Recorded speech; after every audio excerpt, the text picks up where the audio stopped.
Philosopher பிளாட்டோங்கிறவர் வந்து கிரேக்க பகுதியிலிருந்து ஒரு பெரிய தத்துவ ஞானி. நம்மளுக்கு வந்து சாக்ரட்டிஸனுடைய சீடர் பிளாட்டோனுடைய சீடர் அரிஸ்டாட்டில்ன்ற கதையெல்லாம் எல்லாருக்குமே தெரியும். ஒரு ஃபேமஸான ஒரு ஃபிலாசபர் சொல்லியிருக்காரு என்னென்னா, பிளாட்டோவினுடைய கருத்துக்களில் இருந்து தான் மாடர்னான ஃபிலாசபியே தோன்றுது அப்படின்னு. Everything was a footnote from Plato அப்படின்னு சொல்லியிருப்பார். என்னென்னா பிளாட்டோ தான் ஆரம்பம், ஃபிலாசபிக்கு உண்டான அடிப்படை ஆரம்பம் பிளாட்டோ. அவ்வளோ விஷயங்களை பிளாட்டோ சொல்லியிருக்காரு அப்படின்னு அவர் சொல்லுவார். தன்னுடைய வாழ்நாளில் ஒரு தத்துவ ஞானி அரசனாக வரணும், அந்த தத்துவ ஞானியின் மூலமாகத்தான் நாடு செழிப்படையும் நம்பிக்கிட்டு இருந்தவர். அப்புறம் ஒரு அரசனால் சிறைபிடிக்கப்பட்டு சிறையிலிருந்து அடிமையாக விற்கப்பட்டு நாடு ஃபுல்லாக அலைஞ்சு மறுபடியும் பிளாட்டோவை பற்றி தெரிஞ்ச 1-2 பேர் அவரை விலைக்கு வாங்கி அவருடைய சுதந்திரத்தை அவருக்கே பரிசளித்து மறுபடியும் மன்னர்களை அண்டி போய் அப்புறம் தனிப்பட்ட முறையில் தனக்கான ஒரு அகாடமி அப்படின்னு, இந்த அகாடமின்ற வார்த்தையை முதல்ல கொண்டு வந்தவர் பிளாட்டோ தான். அகாடமி அப்படின்னு தனக்கான ஒரு பள்ளிக்கூடம் மாதிரி ஒரு பயிலகத்தை அமைக்கிறார். ஒரு பயிலகத்தை அமைச்சு அதில் நிறையா பேர் வந்து படிக்கிறாங்க. அந்த பயிலகத்தில் படித்த அந்த அகாடமியில் படித்த ஒரு ஆள் தான் அரிஸ்டாட்டில். பின்னாடி அரிஸ்டாட்டில் அலெக்சாண்டர்னுடைய ஆசிரியராக போவார் அப்படிங்கிறது எல்லாருக்குமே தெரியும். பிளாட்டோ அவருடைய வாழ்க்கையில் நிறைய முக்கியமான கான்செப்ட்ஸை பற்றி பேசியிருக்காரு. குறிப்பாக உயிர் எங்கேருந்து இருக்குது, அப்புறம் கான்செப்ட்னா என்ன, அடிப்படை தத்துவத்துக்கு உண்டான கான்செப்ட் என்ன, கருத்து முதல்வாதம் பற்றி முதல்ல பேசின ஒரு மனுஷன் அவர் தான். ரொம்ப குறிப்பாக அலிகரி ஆஃப் கேவ் அப்படின்னு சொல்லி குகை மனிதர்களை பற்றின ஒரு சின்ன ஒரு தாட் எக்ஸ்பிரிமெண்ட், ஒரு சிந்தனை வயப்படக்கூடிய ஒரு எக்ஸ்பிரிமெண்ட்டை வந்து ஒரு சோதனையை வந்து அவர் மக்கள் முன்னாடி வைக்கிறார். இதில் இந்த கருத்து முதல்வாதம் அப்படிங்கிற அந்த விஷயத்தை நம்ம புரிஞ்சுக்கிட்டோம் அப்படின்னா அடுத்து பார்க்கறது கொஞ்சம் வசதியாக இருக்கும். இந்த கருத்து முதல்வாதம் என்பது என்னென்னா 2 வாதங்கள் இருக்குது. பொருள் முதல்வாதம், கருத்து முதல்வாதம். பொருள் முதல்வாதம்ங்கிறது என்னென்னா, மரம்னு ஒரு பொருள் இருந்தால் தான் மரத்துக்கான கான்செப்ட் இருக்குது அப்படிங்கிறது பொருள் முதல்வாதம். முதல்ல உருவானது பொருள் அப்படிங்கிறது பொருள் முதல்வாதம். ஆனால் கருத்து முதல்வாதம் என்ன சொல்லுதுன்னா, ஒரு பொருள் உருவாக வேண்டிய அவசியம் இல்லை, அந்த பொருளுக்கான கான்செப்ட் அடிப்படையாக இயற்கையில் இருக்குது, அந்த கான்செப்டை நம்ம புரிஞ்சுக்கிறோம் அப்படின்றது சொல்கிறது கருத்து முதல்வாதம். கொஞ்சம் காம்ப்ளிகேஷனாக இருக்கலாம். ஆனால் பிளாட்டோவை பற்றி படிக்கும் போது, பிளாட்டோவை பற்றி தெரிஞ்சுக்கும் போது நம்மளுக்கு அவருடைய இந்த டீச்சிங்ஸ் எல்லாமே, அவர் சொல்லிக் கொடுத்த இந்த விஷயங்கள் எல்லாமே கிட்டத்தட்ட 2500 வருடங்களுக்கு முந்தையது அப்படின்னு யோசிக்கும் போது ரொம்ப ஆச்சரியமாக இருக்குது. அப்படி பிளாட்டோ சொல்லும் போது ஒரு குறிப்பிட்ட ஒரு தாட் எக்ஸ்பிரிமெண்ட்டை பற்றி சொல்கிறாரு. நம்மளும் அந்த தாட் எக்ஸ்பிரிமெண்ட்டை கற்பனை செஞ்சு பார்ப்போம். ஒரு பெரிய குகை, அந்த குகை முன்னாடி ஒரு பெரிய சுவர், அந்த சுவருக்கு முன்னாடி வரிசையாக மனிதர்கள் சங்கிலியில் பிணைக்கப்பட்டிருக்காங்க. கிட்டத்தட்ட அந்த மனிதர்கள் பிறந்ததுலேருந்து அந்த சங்கிலியில் தான் இருக்காங்க. அந்த குறிப்பிட்ட அந்த செவுத்துக்கு பின்னாடி ஒரு நெருப்பு, அந்த நெருப்பு என்ன பண்ணுது அப்படின்னா வெளியே நடக்கக்கூடிய எந்த ஒரு செயலையும் உள்ள நிழலாக காட்டுது.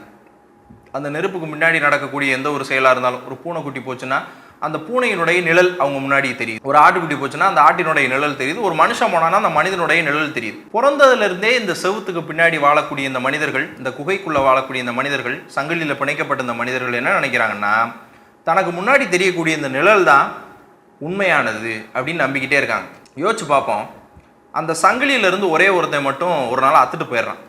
என்னடா வாழ்க்குதுன்னு டக்குன்னு சங்கிலியெல்லாம் உடச்சி போட்டு வெளியேறி போகிறவன் என்ன பார்க்குறான்னா உண்மையான உலகத்தை பார்க்குறான், உண்மையான சூரியனை பார்க்குறான், உண்மையான உயிரினங்களை பார்க்குறான். அந்த பார்த்தவன் என்ன பண்ணுறான் அப்படின்னா, இவ்வளவு நாள் நம்ம பார்த்துட்டு இருந்தது வெறும் பிம்பங்கள் தான், ஆனால் உண்மையான உலகம்ங்கிறது ரொம்ப பெருசு, உண்மையான உலகத்தினுடைய கான்செப்டுங்கிறது ரொம்ப பெருசுன்னு புரிஞ்சுக்கிட்டாவன் இப்போ மறுபடியும் அந்த குகை மனிதர்கள்ட்ட, சங்கிலி பிணைக்கப்பட்ட மனிதர்கள்ட்ட வந்து, ஐயா நீங்கள் இருக்கிறதெல்லாம் உண்மை கிடையாது, இந்த பிம்பங்கள் தான் நீங்கள் பார்த்துட்டு இருக்கீங்க, சங்கிலியை உடச்சி நீங்கள் வெளியே போனீங்கன்னா தான் உண்மையான உலக ஞானம் உங்களுக்கு புரியும்னு சொன்னால், அந்த பிணைக்கப்பட்டிருக்கக்கூடிய சங்கிலியில் இருக்கவங்களாம் என்ன சொல்லுவாங்களாம், சிரிப்பாங்களாம். கூட பைத்தியக்காரா, நாங்கள் பார்க்குறதாண்டா உண்மை, நீனா வெளியே போனாரா, இவர் வெளியே போய் பார்த்துட்டு வந்தாரான்னு சொல்லி அந்த மனிதர்கள் தன்னுடைய அடிப்படை விஷயங்களை சிஸ்டத்தில் இருந்து உடச்சிட்டு போன ஒரு ஆள் சொல்லக்கூடிய எதையுமே நம்ப மாட்டாங்க. ஒரு ஃபிலாசபருடைய நிலைமையாக தான். பிளாட்டோ வந்து பிணைப்புல இருந்து அத்துட்டு போன மனுஷனா பிளாட்டோ தன்னைத்தானே சொல்லிக்குவாருன்னு நினைக்கிறேன். ஒரு ஃபிலாசபர் அடிப்படை சிஸ்டத்துல இருந்து, அடிப்படை கட்டமைப்புல இருந்து உடைச்சிட்டு வெளியேறி போய் இதுதான் ஃபிலாசபி, இந்த மாதிரியான விஷயங்களை நீங்கள் பார்க்க முடியும், உங்களுடைய மதங்கள்லேருந்து, உங்களுடைய ஜாதிகள்லேருந்து, இது நம்மளுக்கு ஏற்ற மாதிரி நம்ம மாற்றிக்கிற வேண்டியதான். உங்களுடைய கட்டமைப்பு பிணைப்புகள்லேருந்து நீங்கள் உடச்சிட்டு வெளியே வந்தீங்கன்னா பரந்த உலகத்தை பார்க்க முடியுங்கிற அந்த கருத்தை ஒரு ஆள் சொல்லும்போது நம்மளுக்கு அவரை பார்த்தா பைத்தியக்கார மாதிரி தெரியலாம். ஆனால் அதை கிட்டத்தட்ட 2500 வருஷம் முன்னாடி இப்படிலாம் இருக்குப்பா அப்படின்றத யார் வந்து இந்த அலிகரி ஆஃப் கேவ்னு சொல்லக்கூடிய ஒரு தனக்குத்தானே ஒரு சிந்தனை சோதனையை ஏற்படுத்தி கொண்டு அதை விளக்கி சொன்னவர் பிளாட்டோ.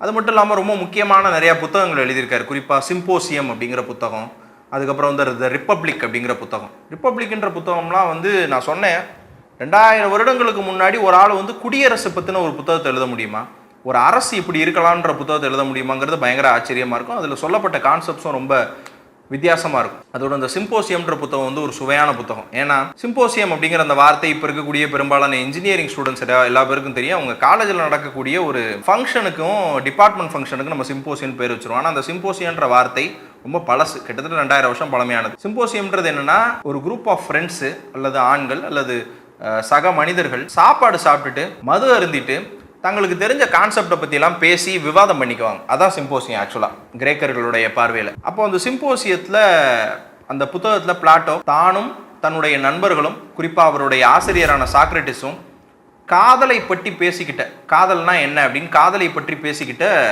கான்வர்சேஷனை எழுதி வச்சிருப்பார்.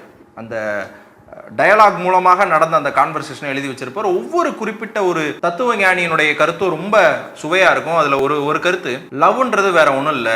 அந்த காலத்துல கடவுள் மனிதர்களை படைக்கும் போது 2 தலை 4 கைகள் 4 கால்களை வச்சு தான் படைச்சாரு. இந்த மனிதர்கள் பயங்கர ஆற்றல் மிக்கவர்களா இருந்தாங்க. அப்புறம் கடவுள் வந்து என்னடா அவன் நம்மளோட ஆற்றல் மிக்கனவனா இருக்கானேன்னு சொல்லிட்டு 2 கை 2 கால் மட்டும் இவனுக்கு போதும் அப்படின்னு சொல்லி, ஒரு தலை 2 கை 2 கால் மட்டும் போதும்னு சொல்லி பிரிச்சுட்டாரு. இந்த பிரிஞ்சு போன இன்னொரு மனிதனை தேடக்கூடிய ஒரு இடம் தான் காதல் அப்படின்னு வந்து இந்த சிம்போசியம் புக்கில் 2500 வருஷத்துக்கு முன்னாடி சொல்கிறார். ரொம்ப சிம்பிளாக பார்த்தோன்னா, தன்னை விட்டு நீங்கி போன அல்லது அந்த ஏதோ ஒரு விஷயம் நம்மகிட்ட கிடைச்சிருச்சுன்னா நம்மளுடைய வாழ்க்கை முழுமையடைந்துரும்ன்ற மனிதனுடைய தேடல் தான் காதலாக இருக்க முடியும் அப்படின்னு சொல்லி பிளட்டோனிக் ரிலேஷன்ஷிப் பற்றி, காதலுடைய கான்செப்டையும் பிளட்டோனிக்காக நம்மளுக்கு வரக்கூடிய சின்ன சின்ன காதல்களையும் சின்ன சின்ன ஈர்ப்புகளையும் பற்றியும் அவர் ரொம்ப அருமையாக பேசியிருப்பார்.